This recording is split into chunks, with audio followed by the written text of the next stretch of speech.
Like you're Saint Mark over here. What? No, it's not that I'm Saint Mark. It's just that I don't pretend that I'm Saint Mark. You pretend like you're Saint Chris when you're the one that wants everybody dead. Yeah, whatever, God. Okay. Well, you can put in the message of Chris saying he wants people dead in there after that comment. So, folks, it's been a long time. But today we're going to be talking about The Exorcist, released in 1973.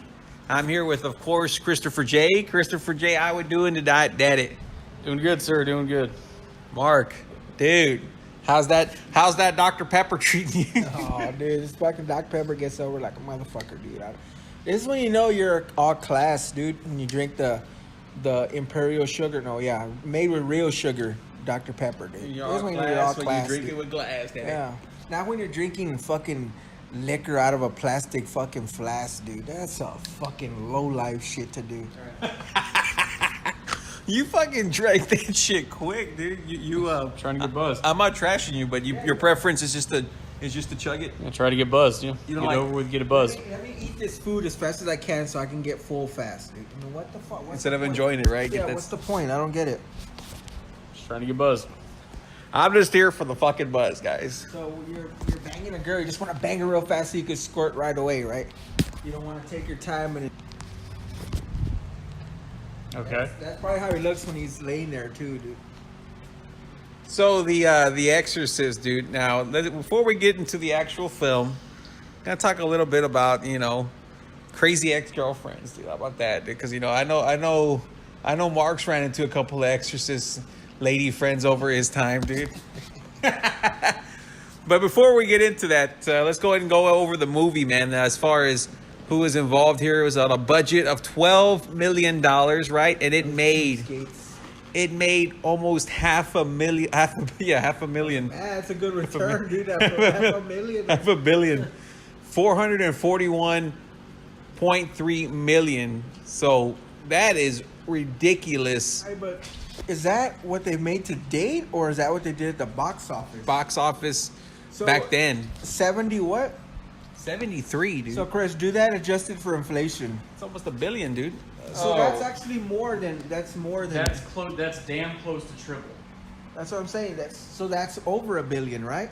Oh, if Has it's to be. what? 73? Yeah, that's got to be 1.2 bill. Yeah. So all this bullshit about the Fast and the Furious and these X-Men movies and all that. So, adjusted for inflation, The Exorcist is higher. Oh, yeah. Higher grocery. Oh, yeah, dude. That is ridiculous, dude. Number, dude. Yeah, exactly. You see that, and like you're saying right now, like, oh, the Infinity Wars have made $1 billion. Well, yeah, because most big movies nowadays, not even big, but just a summer blockbuster, and it's on the regular too. Most films that are going to be at least somewhat family friendly, are going to make close to $1 billion now. It's not some big deal. After a $200 million budget. Exactly. You're putting 250. Yeah, you're putting 250 million in. You better make that $1 billion. Well, this motherfucker, 12 million. You're gonna make fucking almost $1 billion in 73. That's ridiculous. Just to put in perspective, the new Star Wars film, I think it just crossed a little bit more than 500 million. So in 73, this motherfucker, of course not adjusting for inflation, it was surpassed something like that. And Star Wars, it was like on a $300 million budget. So what did that Chris Wars? What was the budget on that latest Chris Wars? It was about 3 hours of Joey Cage time, dude. 3 hours of fucking how many beers, dude? Oh, that's about a 6-pack, Daddy. About a 6-pack of beer. And this one, it really was fucking crazy back in the day. Well, when people still now talk about it, how it kind of changed like the way horror movies were made, and it kind of really set the bar on craziness, because there was nothing like nowadays there's like films like Hostel where like people are being tortured, and Saw where they're getting cut up. But back then no one had ever seen shit like this, so it was really like it set the bar for shit like that. So when you saw this shit, Chris, dude, were the lights on that night, Daddy? Oh yeah, I mean the thing is this movie is not, I mean, scary movies of the 70s and very early 80s are not like the scary movies of today. It's a completely different way of doing things, completely different concept. It's more reserved as far as those really scary moments where they save them sparingly. And to speak on the kind of country we were when this movie came out, think about it. This came out, think about this, you talk about pushing the envelope, and you talk about changing cultural standards of the time you're in. This comes out the day after Christmas. The day after Christmas in 73. Now think about 1973. Think about how much more conservative of a culture and a country we were in 1973 and 74 than we are today. I mean, think about it. December 26, 1973, Richard Nixon was still president. We had just finished the last exchanges of fire in the Vietnam War. This is 9 months before Nixon resigns. This is at the height of Watergate.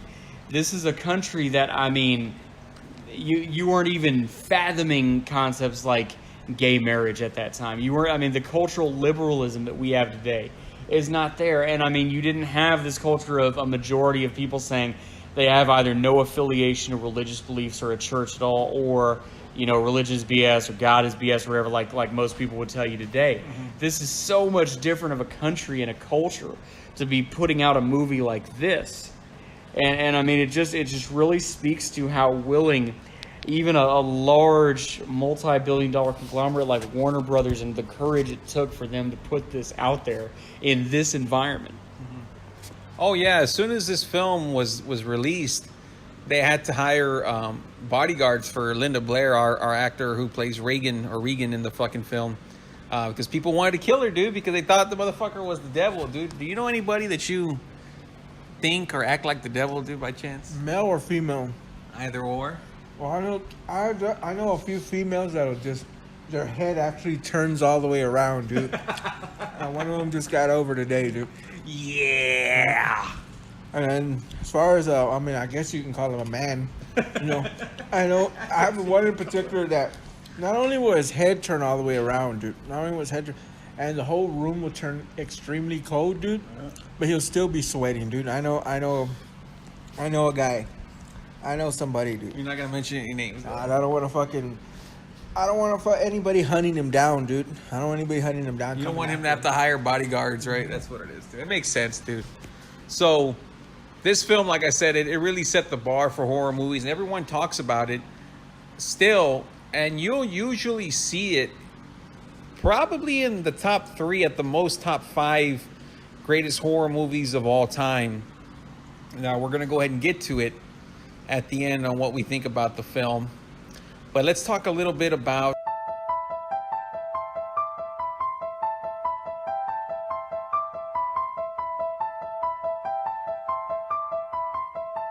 screenplay on this one was written by William Peter Blatty. Now, William Peter Blatty also wrote a book, The Exorcist, and he would also go and write the screenplay and direct The Exorcist 3, which gets over like a son of a bitch, which we'll probably get to eventually, because it has George C. Scott, the most over 50-plus old man in the business. So the best eyebrow raise in the business, dude. Yeah, dude, let's count the eyebrows on The Exorcist 3, dude. Let's see what gets more over, that one or the Changeling. So I was watching a documentary when he was talking about the reason why he had wrote the book, and it was about some boy that had a possession experience in the 40s. Did you hear anything about that, Christopher J? Did you read up anything or no? I did not get to read up about that, no.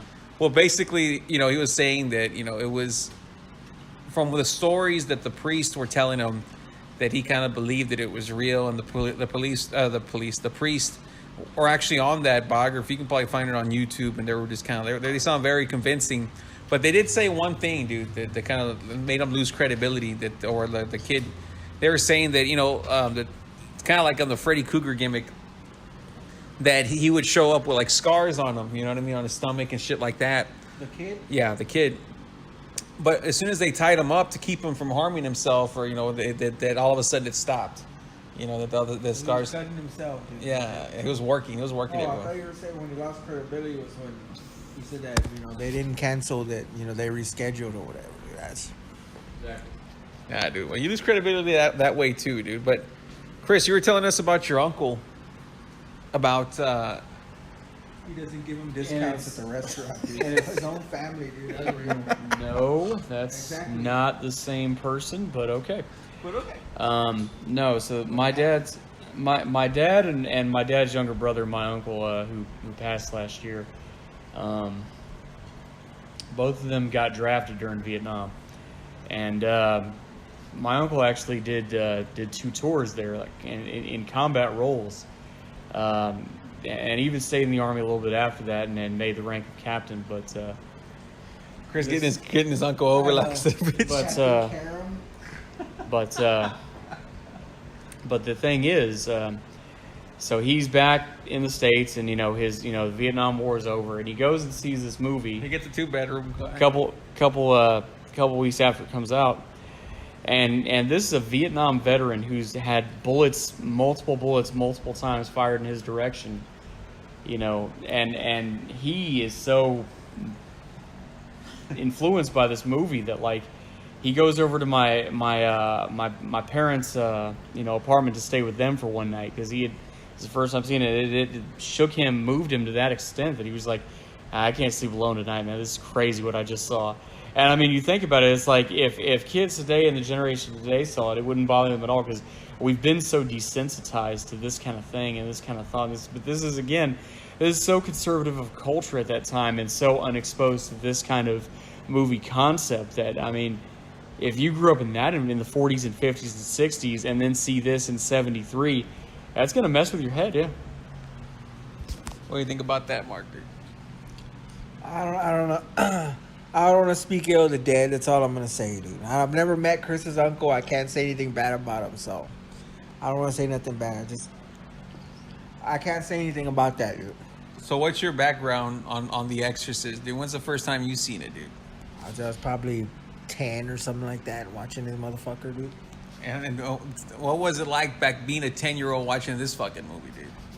Oh, of course I was fucking scared out of my mind, dude. It's a build up. And every time they think you're gonna get something scary, dude, it's okay, next scene. Yeah. And they just keep going, and finally when you see that, the whole fucking head turn around.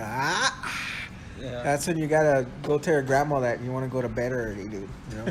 Time to go to bed, Grandma. But think about for the generation that was born in the mid to late 40s, like my dad and my uncle, and then here we are in 73, and they didn't have anything close to this prior to this. Exactly. I mean, this is a head fuck for people who didn't grow up with anything remotely close to this. I mean, it'd be one thing if you're born in the 60s, and then you see this and Omen and stuff. So by the time you get to Chucky, that it takes something like Chucky to really get at you, or Freddy Krueger to really get at you.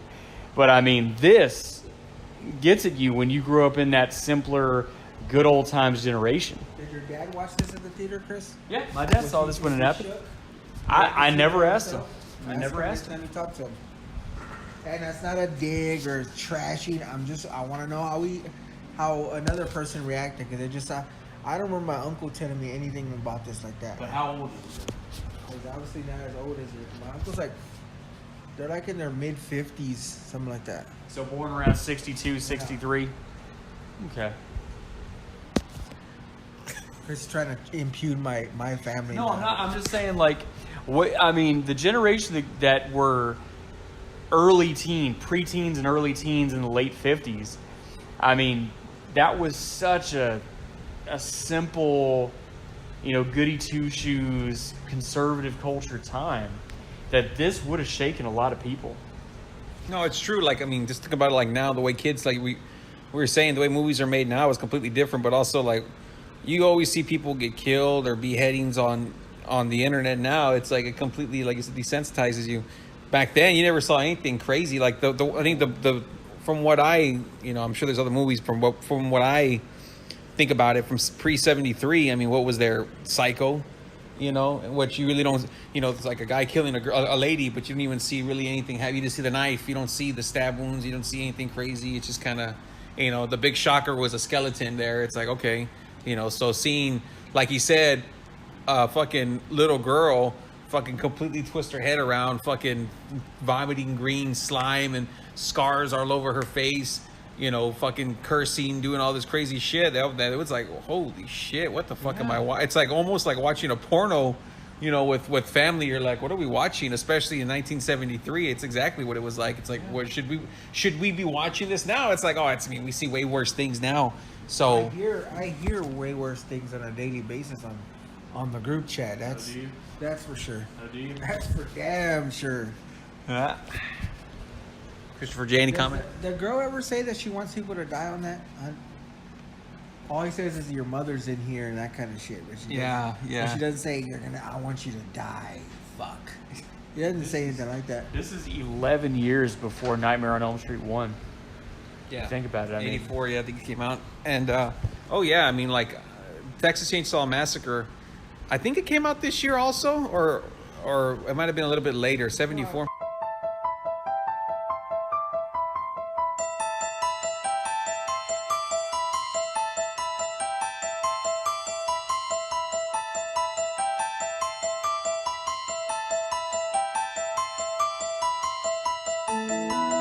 So the film starts off with Max von Sydow, or Sydow, the old man, the priest. He plays Father Merrin, and right away, I got to get him over with the makeup because this guy's like 38, 40 years old. I don't know the exact age. Yeah, exactly. And he's not no 30 or 40, dude. He is, dude. He is. Fuck no. Yeah, Max von Sydow, dude. This is him now. He's 89 years old, dude. He was born in 1929. This came out in 73. So what's that? 39, 49, 59, 69. So 44 years old, dude. He's 44 fucking years old. And he's 44? Yeah, they make him look like maybe he had a good run, dude. You know, a good 10-year run and just fucking boozing and fucking women and 6-piece wings and shit, dude. That's crazy how they made him look like he's 70 years old, right? Yeah. He's 40. His hands too. Fucking hands look. Dude, I think they made 1829 on that. Yeah. On that bio, dude. Not 1920. Those hands look like some of your workers' hands. Yeah, right? dude. So he's in northern Iraq in an excavation. What are these guys saying? You know, what's the music that they're? What are they saying in the music? Yeah, and I mean, this is, if he's in northern Iraq, this is probably just south of Mosul, which is the ancient city of Nineveh. And I mean, yeah, that's a great site. That's a great historical site of Assyrian civilization. The prophet Jonah actually went there after being trapped in the body of the whale. And I mean, Nineveh was so this is probably just south of Chris, what are they saying? Not give me a fucking history lesson. That's all you gotta say. Do I speak Arabic or Kurdish? You claim that you're Arab? You claim that you're fucking Arab? I don't claim that, but okay. Oh, you don't claim that you're Arab? I don't. Anyway. Are you listening to him? He's lying again? Anyway. Does he ever say he's half white, half Arab? All the time. Okay, so there you go. I don't say that, but anyway. So here's Father, you know, and he's in an excavation site looking for things, and that demonic little miniature statuette, you know, seems shaken. But you notice that in this he also finds the statue of Saint Joseph Exorcist, Sancti Josephus, which is the Latin. Keep going. And I mean, you will see that later on in the movie. This is that, when I saw this again, it reminded me of that chain link part where that runaway vehicle goes and almost cuts him off. Yeah, dude, I was gonna say that scared the shit out of me. When he's walking down the alleys and they have that jump scare, you know, like they're building up, like there's nothing really going on. He's just like freaking out, you know. He's having like that lady looks scary too, dude. Everyone looks scary when they're like with the hammers, making like a sword or something, whatever it is.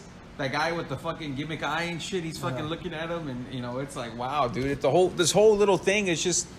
I mean, there's not real much point, rather, to show that Father Merrin kind of knows that statue, or is familiar with the statue, who's Pazuzu, I think his name is.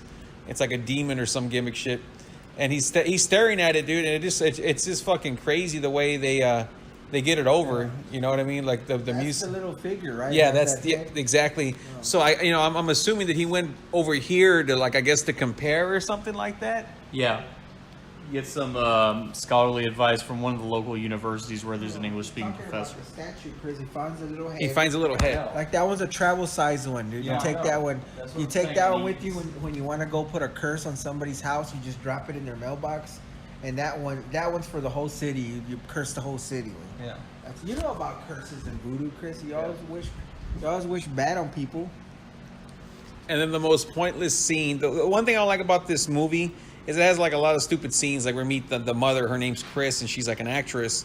And she just the scene's really for no reason other than okay, we know that this character is an actress, and that's really it. The best part of it is her walking home when they play the theme song. Yeah, with this, I didn't like because I had to read about this to find out what was going on in that. It's a student protest where like this allegedly they're filming a movie where students in the movie are mad that a university is being shut down for some reason, so they're protesting the university being shut down. And I'm like, since when do students get mad that they don't have to go to class? Yeah, exactly.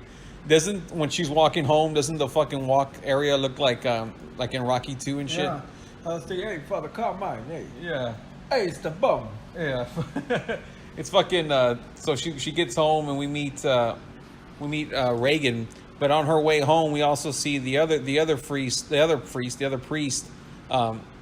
Carmine. Karras. That's what I kept calling him, dude. Father Carmine the whole time. I'm thinking His first name is Damien, dude. Damien Karras. What a shock, right? Yeah. And we just meet Reagan briefly, and then we go back to the. Why does it keep doing this? We meet the.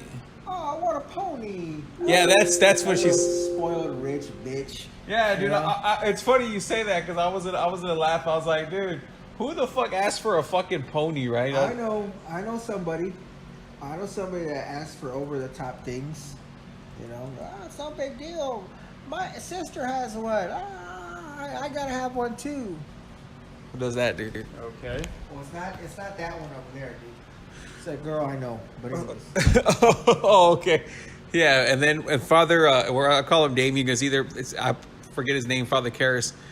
He goes home, dude. What'd you say? You thought it was an efficiency? I swear, as soon as he walked in, I thought that was the whole room, right? Exactly. And I was laughing right away. You know what you were thinking, right? You were thinking that like, oh, I know somebody with an efficiency. Chris, was your bed right by the door when you had the efficiency? It was. Oh my God. I don't know what the point of that question was, but okay. Like, because he's got a bed right by the door. I thought that was the whole. I thought when he walks in from the outside, I thought that was the whole room. I'm like, man, that priest got it fucking rough, dude. I thought about you because you had the efficiency way back when, you're moving on. I was like, man, the priest is fucking, that motherfucker getting over and shit, and he's he kind of looks like Sylvester Stallone. They're trying to play that up, and he does the boxing gimmick. Work him, dude. As a tough guy type, yeah. Dude, that's the whole thing. Yeah. Well, this is 3 years before Rocky 1. Oh, no shit. Yeah, 76 Rocky? Yeah. Okay, yeah. And that's strange. I didn't even think about that. So, did Rocky steal Father Karras' gimmick, dude? Father Carmine, dude. They did a combination, dude. That's crazy. I never thought about that. Yeah, this did come out before Rocky, and I'm over here thinking they're ripping off the Rocky gimmick, dude. It's easy to think that. It's tempting to think that. Yeah. So we meet the priest mom who he takes care of, and like I don't know if that's her house or his house. They live together, whatever the case is, but it's the mom's house, dude. You can tell by the decorations, dude. There's Yeah. like it's a what do you call it? Like a sea decor, dude. There's like little ocean pictures and sea creatures and all that stuff, dude. You know anybody like that that's got an apartment like that, dude? Naval? What is it called? Not nativity. What would it be called? Nautical. A nautical decor. Have you ever got in an apartment that's got a nautical decor, dude? I don't know anyone like that, dude. But when Chris later on goes, yeah, the mom, her name's Chris.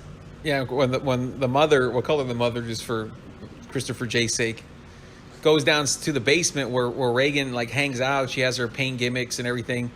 She finds out that Reagan's fucking playing with a fucking Ouija board, dude. Now, have any of y'all had any experience with a Ouija board? My first coming across Ouija boards was like they had commercials for them when I was in like 4th, 5th grade, and I was like, what in the world is that? And they actually had commercials for the damn things for like 6 months.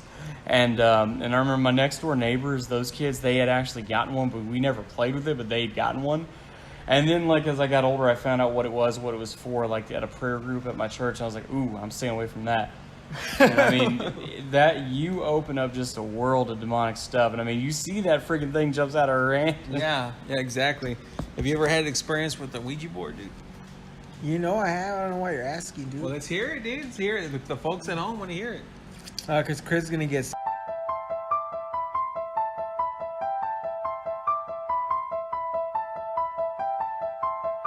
Well, when I moved into my house, and I'm moving out here soon, dude. From that one, there was a Ouija board in the house that the lady used to. Oh yeah. Used to try to contact. Supposedly her nephew said she would use it to try to contact an old boyfriend that passed away, dude. And that's probably why there's a fucking ghost hanging out in that house, dude. But you know.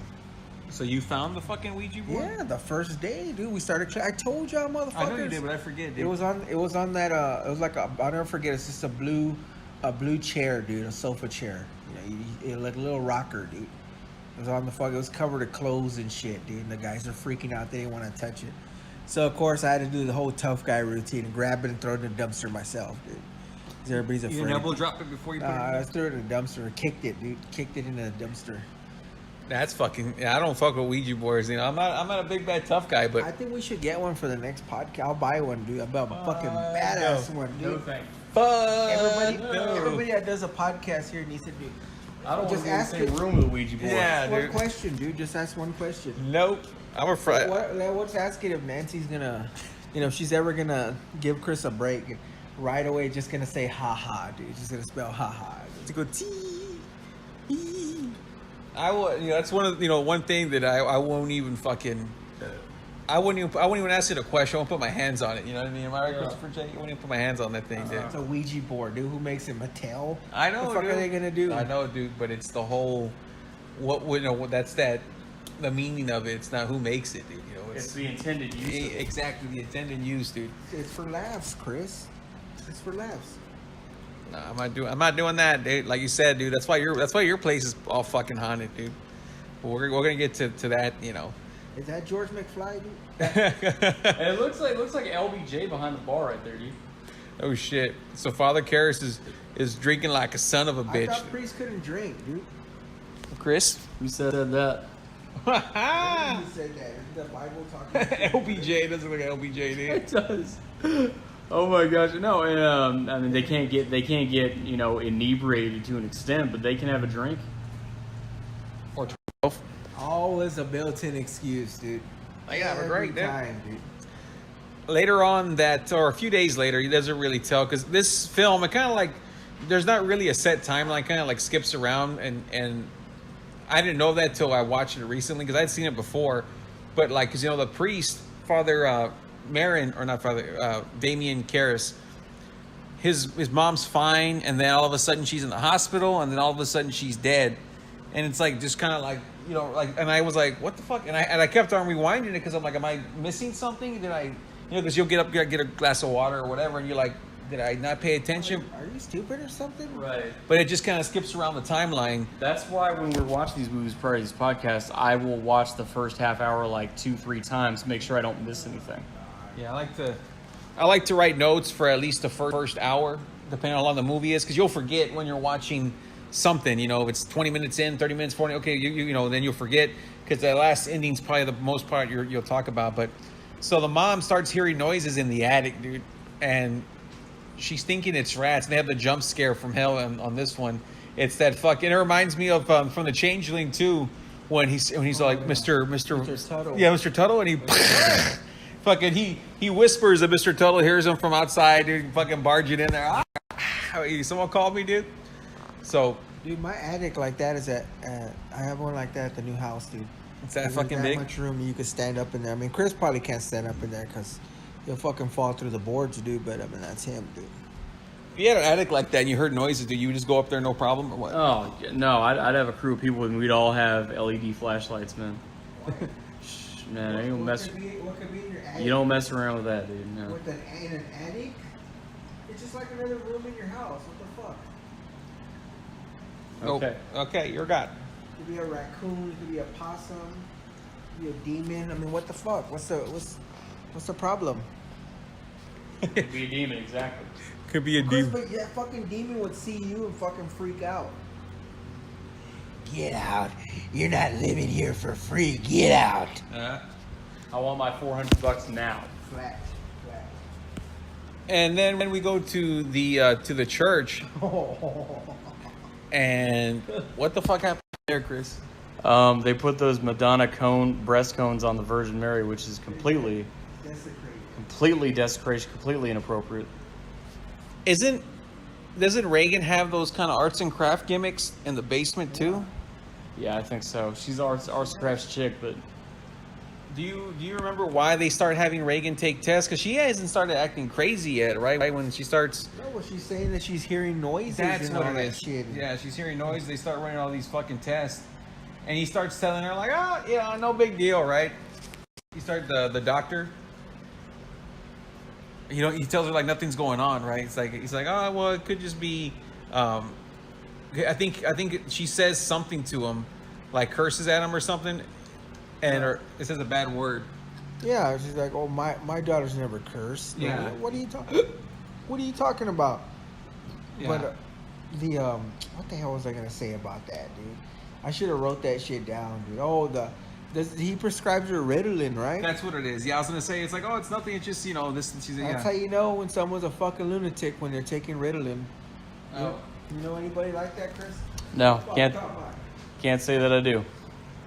And then we get all of a sudden it fast forwards, like I said earlier, and the priest's mother's all of a sudden in the hospital and she's like freaking out. And I don't know, is it because like she's just going crazy? Or is it like some kind of demon that's kind of around Demonic presence that's Yeah. influencing everyone who's susceptible to it mentally. Yeah. So that could be the case with her, and it could also be the case that she just has onset of dementia. We don't know, and the movie does not totally clarify that. And then here, of what we're watching here, I know the audience listening at home can't see this, but what we're watching, I remember the reason this sticks out is because Scary Movie 2 opens with a scene mocking this. Yeah. I couldn't help but like kind of like laugh at this Yes. scene because that's all I could do. You guys suck when they're playing. Attention, all you players Here's and the fence right now is the place to be. I thought I told you dudes before, y'all dudes can't mess with me. Watch yourself. Yeah. And Regan fucking pisses the floor, dude. So if you ever had someone piss your floor, get over like Dude, a if somebody pissed on my Persian rug, dude, oh, I'd be pissed, dude. I'd be pissed. That fucking rug costs more than Chris pays for his whole apartment the whole year, dude. You're gonna fucking piss on it. I forgot to tell you, doesn't Father Carmine look like the priest or the father from Saturday Night Fever, dude? Yeah, dude. Travolta's brother, right? Yeah. See, this was what I was pointing out the first time we talked about this. Did you see? Did you see about 20 seconds ago the Saint? He has a gray shirt.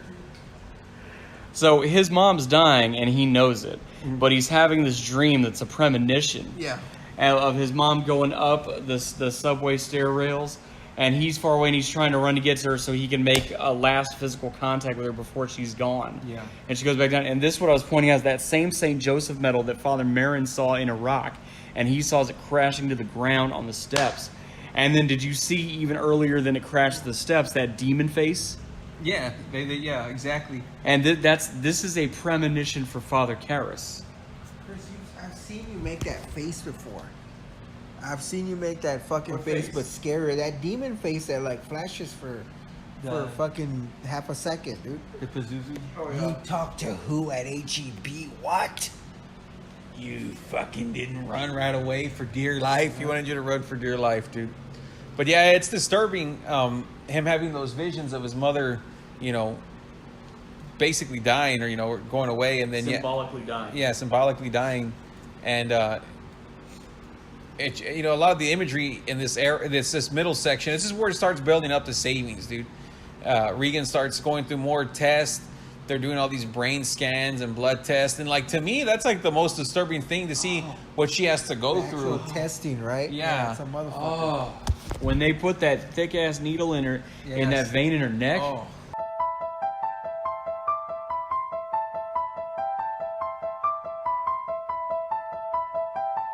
Yeah, the test, the whole, putting her through all this shit, it's like, it's almost like it's making her crazier. Oh, she's already acting up, but it's like, they're putting her through all this stuff, and all the doctors are starting to go see her in her room, and she's basically acting like one of the girls Marks kicks out of his place, but when she doesn't leave, right? They act like that. Dude?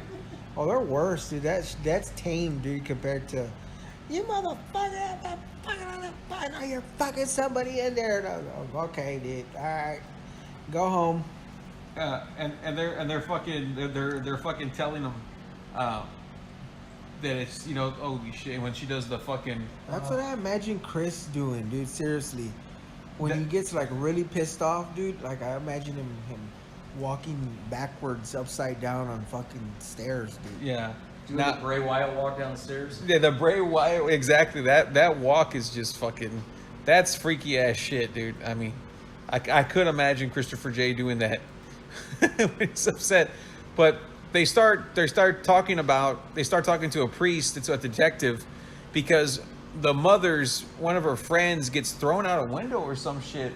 I think she's either they were having a party and the guy went upstairs to Regan's room, or he was babysitting Regan and he gets thrown out. I can't really remember because he was kind of like it was that director friend. Yeah, it was a director friend. Yeah, that one guy. This kind of looks like a big nosed some bitch. Kind of an obnoxious jack. Yeah, exactly.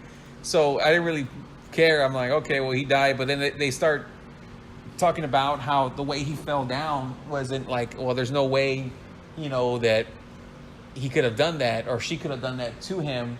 And they're like, oh, well, did he fall down and maybe he twisted his head like that? It's like very unlikely. But to me, it's like if you're falling down a fucking shit ton of stairs, I mean, I would think that the possibility of your fucking neck and shit getting all jacked up would probably be pretty high, don't you think? Oh, absolutely. I mean, depending on how you fall and at what velocity you're falling and stuff, I mean, there's a chance that, that's going to affect the connection to your brainstem. And yeah, that can have, if you're lucky, you just get a neck injury, you might even get paralyzed, or you might die if you snap too fast the wrong way. Yeah. And one of the doctors that, of course, running the test the whole time tells the mother, Chris, that it's that's not a for sure thing, but he's seen things like this, and it could be they could do an exorcism, and she's like, what's that? Because of course that wasn't really well known back then, right? It's not like now we talk about it like anything else. Yeah, we basically go from early Christianity all the way into the Middle Ages, exorcism being common knowledge, and then post Renaissance it kind of dies out, fizzles out, goes away, except for the super devout amongst Catholicism. And then you get to now here we are in post World War II America, and we're finally starting to hear about it again. Yeah. So she goes and talks to Damien Karras and telling him what's going on, and he's kind of ignoring her and telling her like that, it's just this, it's just that, it's not a demon, it doesn't call for an exorcism and all that. So you would think that he'd be the one kind of willing to listen and willing to at least hear what she has to say, but it's kind of like he's losing his faith during this time, so it's kind of like he's making it worse, more difficult for her. Right.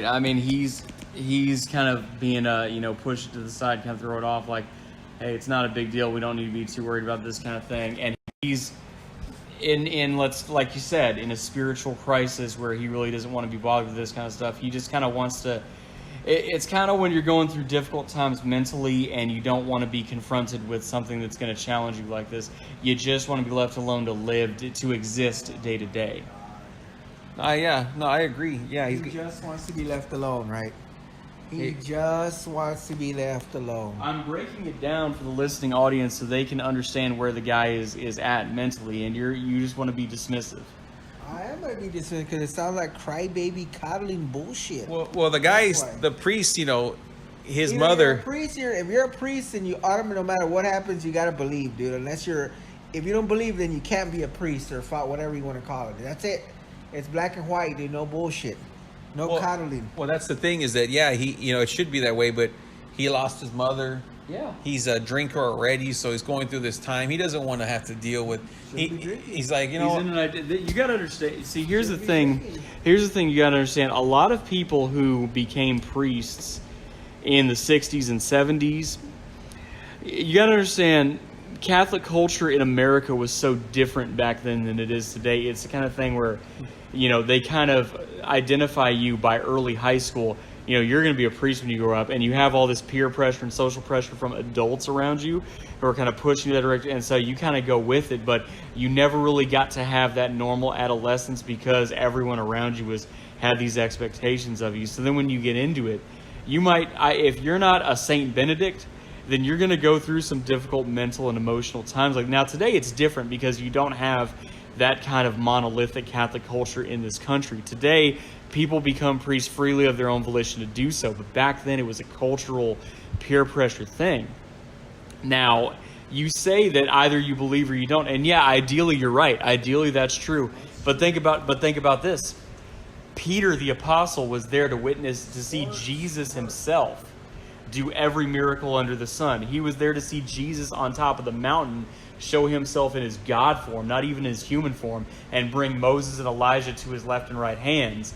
And yet, even seeing all that, when he got asked if he knew who Jesus was, he denied him 3 times. Now, you would think if you saw all those kinds of over-the-top miracles, you'd have faith to move mountains, but Peter denied Jesus 3 times. So you think a normal human being like this priest is going to go through our time? You're darn right he is. Maybe Peter was just being a big cool pimp, or he was just doing it just to mess with everybody, right? Right, so their apostles were like, oh, Peter, you know who Jesus is. You're just trying to act cool. Yeah. When's the last time you think Reagan had some chapstick, man? Oh, dude. Fucking Reagan. Chris, would you make out with a chick like that? If she was into you. But the thing about chapstick. Imagine she was into you. I know it's hard to believe a chick being into you. She hadn't used it because she didn't want to use the chapstick in school because, gross. Because my lips were real bad. So, Father Karras goes over there, Father Karras goes over there, and Reagan proceeds to throw up on his fucking... Squirt on him, dude. Yeah. And then he squirts.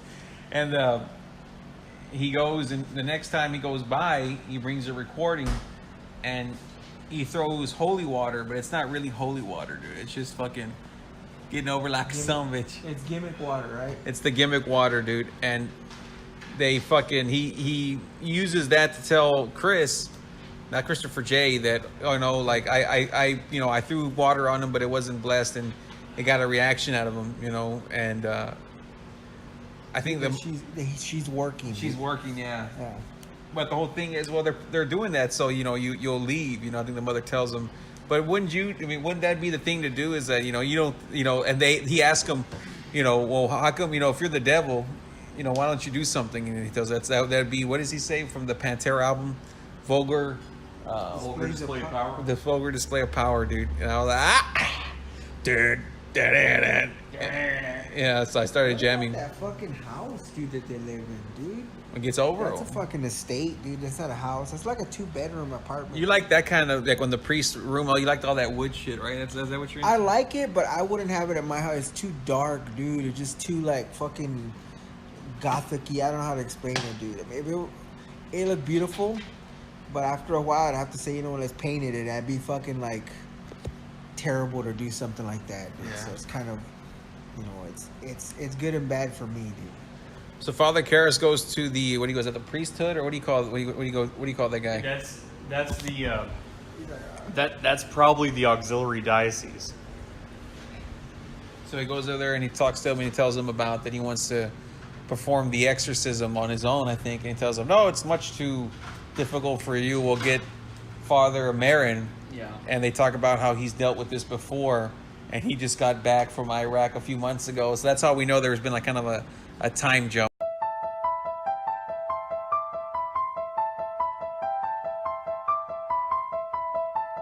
Your prepaid legal. Let's see if they can do that for you. Exactly. Send them a letter, dude. I pay them $25 a month for a reason, dude. Y'all are gonna perform an exorcism, dude. I'm not paying for nothing, dude. Your prepaid legal, dude. Get it over like a son of a bitch. So they go ahead and get Father Marin, dude. That motherfucker. He's about a week away from passing away, it looks like, and he still goes over there to help out. And when he walks in, that's that famous, the Exorcist, the song about the Exorcist cover, when him looking out there and we can see, the Reagan or the demon right away feels his presence. Oh yeah. Yeah, dude. So He kind of has that Freddy Krueger gimmick to him, dude.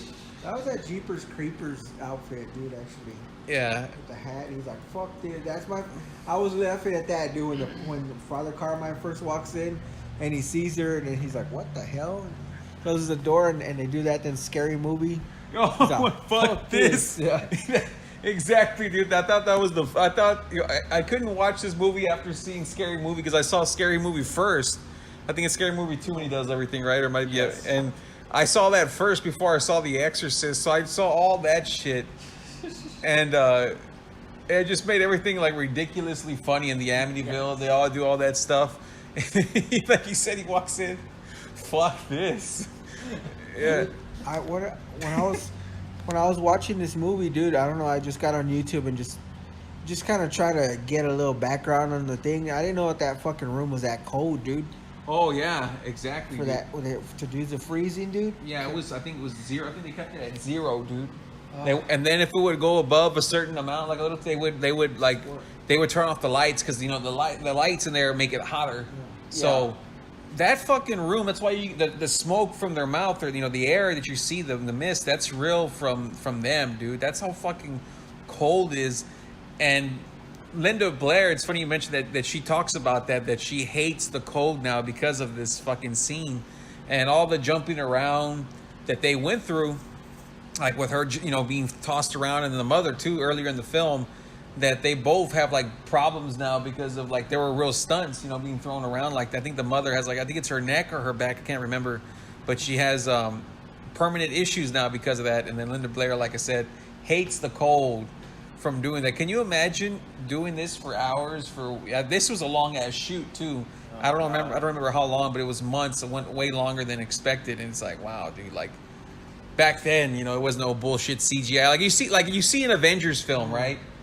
And you see behind the scenes, and all it is like their outfits are not really outfits. They're wearing like these dots, because they're doing CGI everywhere, and they're on this all green screen, and they're like on blocks.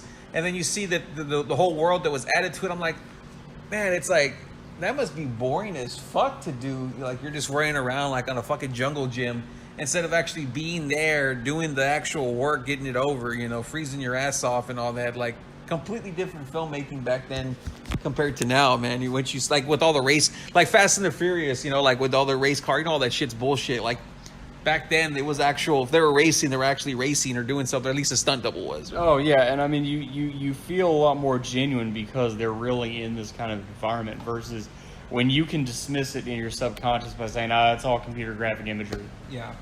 No, it's crazy how fucking cold, and how long they have to go through all this shit, and this like the Reagan, this gets crazier and crazier and crazier as they're going through the exorcism, and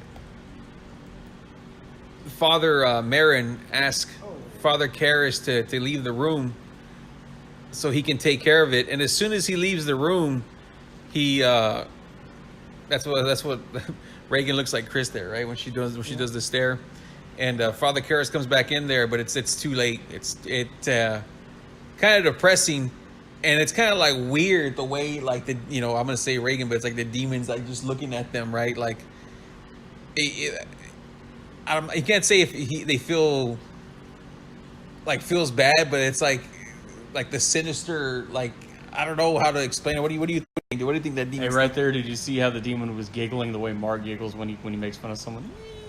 Did you see that earlier? Yeah, No, That's but the way you're supposed to giggle. okay. No, I mean the message here is very similar to the Gospels, and like these two priests are sacrificing them in the end. They end up sacrificing themselves willingly or unwillingly to save this girl from demon possession. Well, he asks him like, "Take me," right? He tells demon, "Take me," and he does. And I thought that was kind of strange that the demon was just able to jump out like that. I guess. Don't you think that's strange that the demon just jumps out like that, dude? He don't know how to work, dude. Fucking demon don't know how to work. He just jumps out right away, dude. Yeah.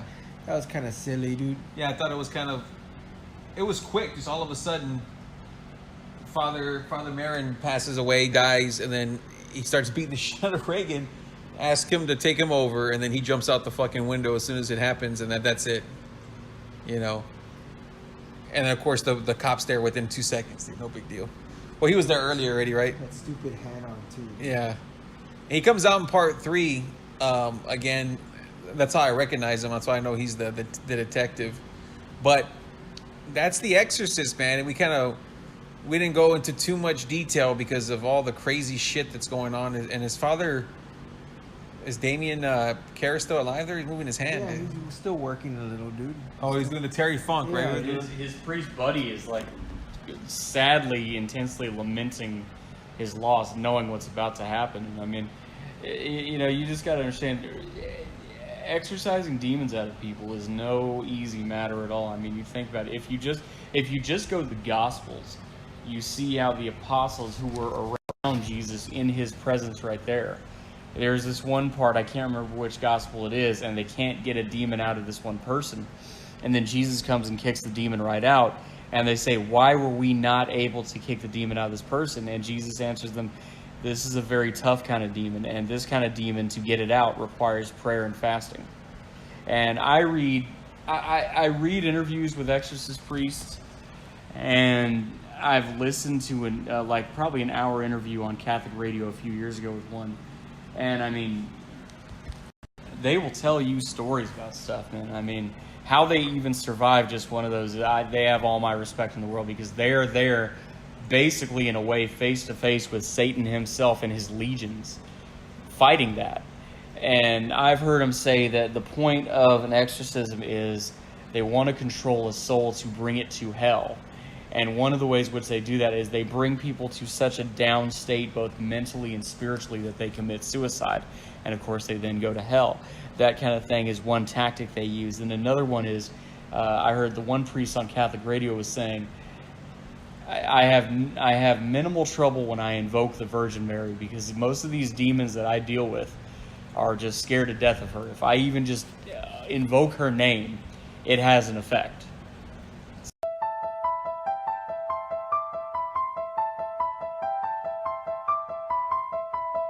Exorcist. Hope everyone enjoyed it. Let's go ahead and rank it, talk about it here. For myself, the beginning, I loved all. I love all the parts with the priest.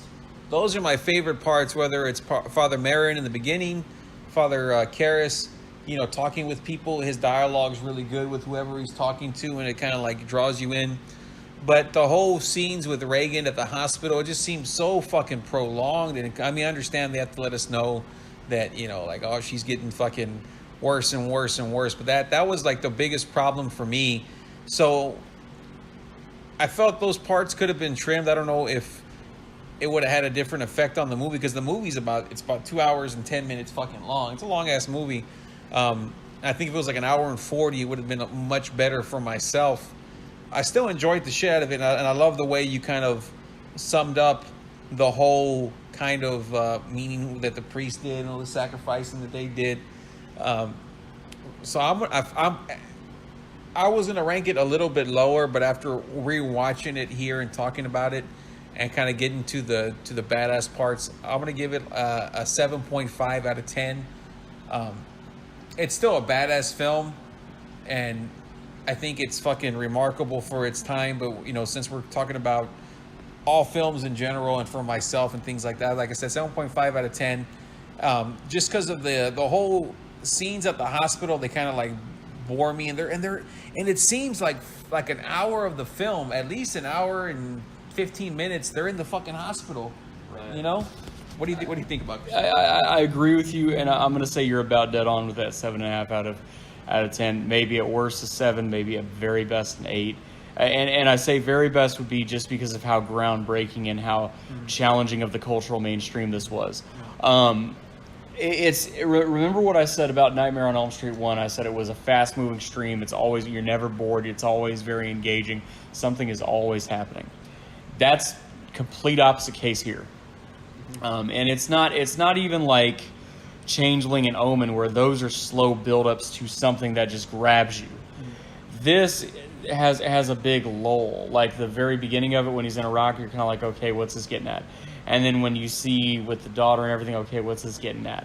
And all this stuff, and you're waiting, and finally it becomes something when you see them start talking about demon possession, and then they go to exorcise the demon. I would say part of that just has to do with the way the audience was at that time. At that time, people were a lot more patient. I mean, there was no internet, there were no smartphones, all this stuff, and we didn't have these fast-moving stream movies where there's constantly something going on. So, I mean, that's part of it, too. The other part of it is a little bit, less than ideal composition. Yeah. Mark, what do you think about this bad boy, dude? What do you think I'm gonna give it, dude? I have no idea. Dude. What do you think, dude? Give me more or less. What do you think? You probably like an 8.5 out of 10. I'm gonna give it a 10, dude. Oh, dude. This is the best one I've seen that we've done so far, dude. Oh, you love it, huh? Yeah. I like this because he's gonna tell you what he likes, dude. Go ahead. and it's because it's a really slow build up, dude. And I like that, dude.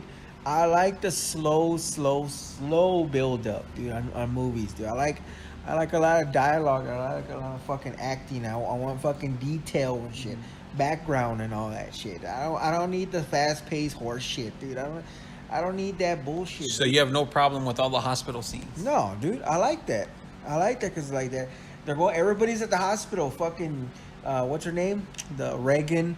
Reagan's getting tested, and they're fucking her up, and fucking Father Carmine's mom's there, and I mean it's everybody. It's like death everywhere, dude.